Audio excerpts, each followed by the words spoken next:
Le pape François est décédé, paix à son âme. Alors, il y a deux choses que je voudrais dire dans cette vidéo. C'est, un, les réactions des citoyens lambda que je peux voir sur les réseaux, là, en commentaire. Mais je veux même pas les répéter ici, je veux même pas les projeter ici. Allez voir ce qu'on dit de lui. On a le chef de l'église catholique qui vient de décéder. Son corps, il est encore tiède. Et ça déverse une haine, mais incroyable. Il lui crache dessus sur sa mémoire, que tu sois d'accord avec lui ou pas sur ses idées, mais tu ne craches pas sur un homme d'église comme ça. Quelle que soit la religion, tu craches pas sur un religieux comme ça. Je sais pas, ça s'appelle la décence, le respect. Non mais, je sais pas ce que vous en pensez vous, mais moi c'est ce qui me traverse l'esprit quand je lis des choses pareilles. Comment on peut venir déverser toute sa haine comme ça en ligne?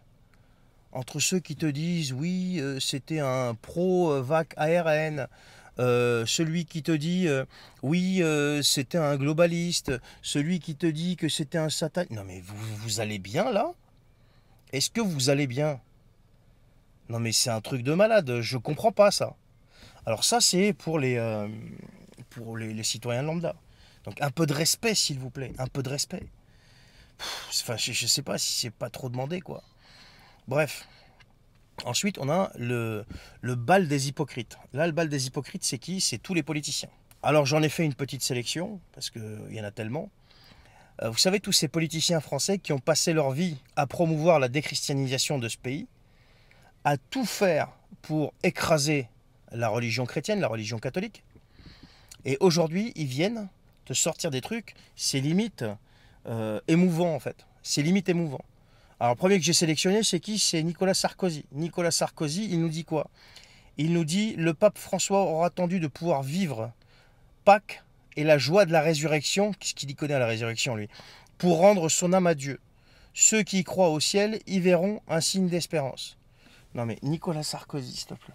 Ensuite, on a Gérald Darmanin. Gérald Darmanin, humble, le pape François restera de sa vie d'homme d'église le souvenir du don de soi pour la foi et pour les autres, particulièrement les plus démunis. C'est les mecs qui sont au pouvoir qui parlent des plus démunis. Est-ce que vous savez ce que ça veut dire le terme démuni? Pauvre. Est-ce que vous connaissez ça? On continue.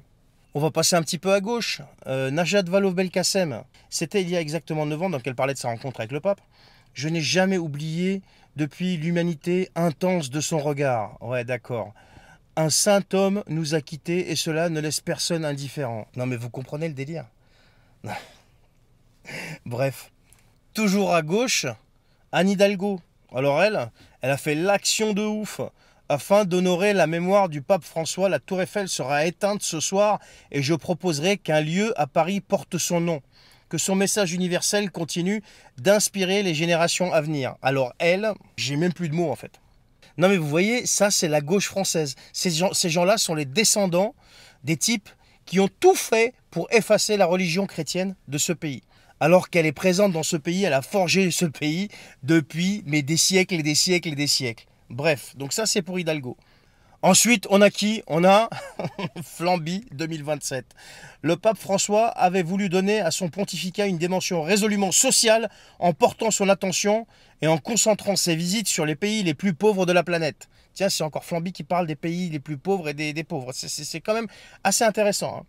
Par ses encycliques, il a alerté les catholiques et bien au-delà sur les dangers qui menaçaient la planète et sur les prédations dont elle était l'objet. Il a travaillé dans une démarche œcuménique pour rapprocher les peuples. Il a tenté d'engager le Vatican. Là, tu comprends que le mec, il t'a mis une tartine parce que il veut se faire bien voir des catholiques, parce que il a pour objectif quand même 2027. Donc, on est toujours dans l'hypocrisie la plus totale. Donc ça, c'était pour Hollande. Allez, on revient un petit coup à droite, là, on va aller voir Retailleau. J'avais pu mesurer lors de notre échange son intelligence, sa bonté, mais aussi son humour. Son souci constant pour les pauvres restera le grand marqueur de son pontificat. Bon, et j'arrête là, les amis. Ils parlent tous, tu vois, des démunis, des pauvres, etc., etc. Mais qu'est-ce que vous faites, vous, pour les démunis et les pauvres? Qu'est-ce que vous faites et qu'est-ce que vous avez fait? Puisque pour ceux qui... Il y en a qui ont parlé, qui ont été au pouvoir, il y en a un qui a été président de la République, qui a été, après Macron, je crois, le pire des présidents français. Qu'est-ce que vous avez fait pour les pauvres? Rien. Rien, que dalle, vous les avez pressés comme des citrons et vous continuez de le faire. Alors, entre ceux qui viennent déverser leur haine, alors que le corps de cet homme, chef de l'Église, est encore tiède, et les politiques qui viennent jouer les hypocrites, permets-moi quand même de te dire, on vit vraiment dans un monde très très très bizarre. Dis-moi ce que tu en penses en commentaire, mais en attendant, je dis paix à son âme et bon courage à son successeur. Sur ce, bonne journée.